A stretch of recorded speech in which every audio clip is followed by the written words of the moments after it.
Hello. नमस्कार, मिथिला मंच news में आपका स्वागत है। मैं हूं मनोज और लगातार बड़ी खबर हम बता दें कि सूत्रों के हवाले से जो खबर मिल रही है, जो अब जेडीयू में भी अब सीटों का बंटवारा लगभग तय हो चुका है। भाजपा जेडीयू का जो 122 जेडीयू और 121 भाजपा लड़ने का है। और हम बता दें कि दरभंगा में जो 5 सीट भाजपा और 5 सीट जेडीयू को मिला। हमारे साथ अंजित चौधरी हैं जो संगठन प्रभारी हैं अभी बिहार प्रदेश में, जिसमें मधुबनी का उनको दायित्व दिया है।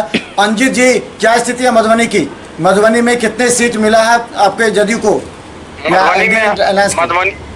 मधुबनी में 4 सीट मिली है। जो 4 सीट मेरा पहले से ही बरकरार था। सिटिंग सीट है मेरा 4, जिसमें बाबू बड़ी से माननीय मंत्री ग्राम पंचायत राज मंत्री श्री कपिलदेव कामा जी के पुत्र बधू है।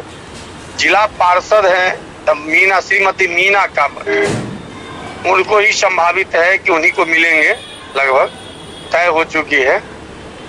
और यही पार्टी सूत्रों से जदयू के से जो संगठन की हम कार्यकर्ता के हैसियत से हम संभावित रूप से बता रहे हैं।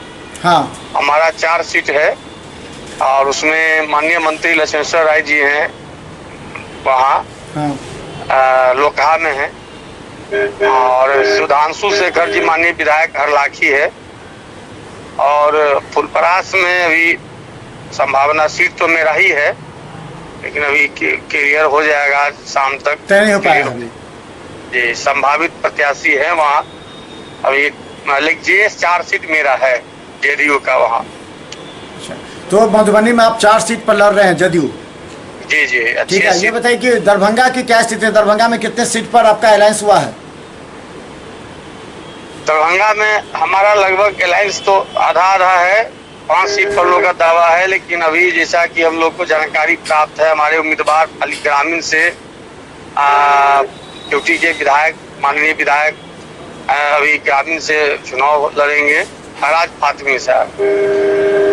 और यहाँ बेनीपुर में जदयू के जिला अध्यक्ष है अजय चौधरी जी, उनकी बात है कि वो चुनाव लड़ेंगे। और माननीय मंत्री श्री मदन सहनी जी खाद्य उपभोक्ता मंत्री ये बहादुरपुर से पहले भी विधायक थे, उन्हें बहादुरपुर से संभावना है कि वही लड़ेंगे चुनाव। और कुशेश्वर स्थान सीट यथावत मेरा है, वहाँ जो हमारे माननीय विधायक हैं शशिभूषण हजारी जी। और अभी एक सीट क्लियर होने वाली है। पर क्या तय हुआ है जी? हाया घाट पर क्या तय हुआ है? आया घाट अभी हम लोग पिक्चर सामने भी नहीं आई है आया घाट से। तो आपने गौरवपुरम छोड़ दिया भाजपा के लिए? नहीं, अभी वो नेता पर अभी डिसीजन है। लगभग वो सीट तो मेरा ही है, लेकिन अब नेता तय करेंगे, नेता के ऊपर डिपेंड है। हम लोग का भी सामने ये क्लियर लगभग दिख रहा है कि हम लोग उम्मीदवार लगभग यहाँ घूम रहे हैं क्षेत्र में। और पार्टी का अधिकृत घोषणा अभी नहीं हुई है।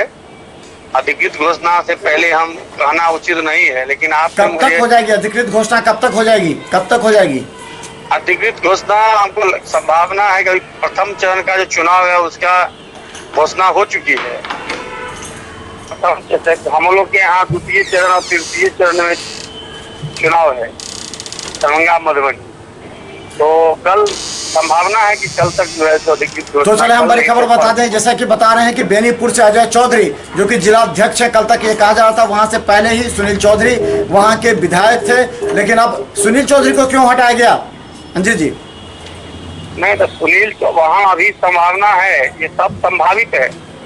जो संभावित रूप से हम लोग के यहाँ अभी लोग काम कर रहे हैं कार्यकर्ताओं के द्वारा, जो बोला जा रहा है, जो सुना जा रहा है, उस संदर्भ में आपसे हम चर्चा करें। अधिकृत रूप से तो हम ये बात नहीं बोल सकते हैं। तो चले हम बता दें बेनीपुर से, एक बार फिर बता दें, बेनीपुर से अजय चौधरी वहां से चुनाव लड़ेंगे, जो जदयू के जिला अध्यक्ष हैं। बहादुरपुर से जो अटकलें लगाई जा रही थी और मदन सहनी पूरा जोर दे चुके थे कि वो गौरापुरा में नहीं इस बार लड़ना चाहते हैं, इस बार वो बहादुरपुर से लड़ना चाहते हैं। तो शायद जो संभावना है कि वो बहादुरपुर से चुनाव लड़ेंगे मदन सहनी जो मंत्री हैं। इसके अलावा बता दें कि ग्रामीण से लड़ेंगे आपको फिराज फातमी जो कि कोची से जीते हुए थे राष्ट्रीय जनता दल से, तो ग्रामीण से उन्हें सीट मिली है। एक कुशेश्वर स्थान से जदयू के जो शशिभूषण हजारी हैं वो पहले से हैं, उनको सीट मिला है। तो ये 4 सीटें और 1 सीट हायाघाट पर बात अभी रुकी हुई है। तो यहाँ बता दें कि यहाँ 5-5 का फार्मूला तय हुआ, 5 भाजपा और 5 जदयू। लेकिन लोजपा ने कहा है कि वो जदयू के सभी सीटों पर उम्मीदवार उतारेगी। अमजद जी, क्या कीजिएगा तब इस परिस्थिति में? लोजपा स्वतंत्र है, वो गठबंधन में शामिल नहीं होना चाहता है। हम लोग के साथ लोजपा का अपना स्टैंड है और उस पर हम क्या कर सकते हैं, ये तो आप खुद जान रहे हैं कि वो एक अपना स्टैंड को जो है वो डिक्लेयर अभी तक नहीं किए हैं। भाजपा के साथ वो है, जेडीयू के साथ अलग चुनाव करते हम लड़ेंगे और उनका किस तरह का ये स्टैंड है ये तो आप खुद क्या पब्लिक समझ रही है कि उनका स्टैंड। तो चले हम बता दें, इस बार एनडीए गठबंधन में बहुत कुछ घालमेल है। जहां पर जदयू ने कहा कि भाजपा जहां प्रत्याशी उतारेगी वहां हमारा प्रत्याशी नहीं उतरेगा। भाजपा ने भी कहा कि जदयू जहां उतारेगी वहां नहीं उतारेगी। लेकिन लोजपा ने कहा है भाजपा जहां उतारेगी वहां नहीं उतारेगी, लेकिन जदयू जहां उतारेगी वहां लोजपा अपने प्रत्याशी उतारेगी। और हायाघाट में रमेश चौधरी की बड़ी खबर बता दें, रमेश चौधरी ने स्पष्ट कहा है कि वो हायाघाट से चुनाव लड़ेंगे। अगर भाजपा देती है तो ठीक है, नहीं तो लोजपा के साथ फ्रेंडली जो मुकाबला होगा वो हायाघाट में होगा। तो हायाघाट में अब ये तय हो जाए कि रमेश चौधरी भी चुनाव लड़ने वाले हैं। तो ये अभी है, लेकिन बहुत कुछ देर रात तक देखते रहिए मिथिला महसूस का चुनाव अपडेट हम हर साल बताएंगे। इसके अलावा बताएंगे कि महागठबंधन में आगे देखिए महागठबंधन में किस किस को मिला सीट। धन्यवाद अंजू जी, धन्यवाद। ठीक, धन्यवाद आपको।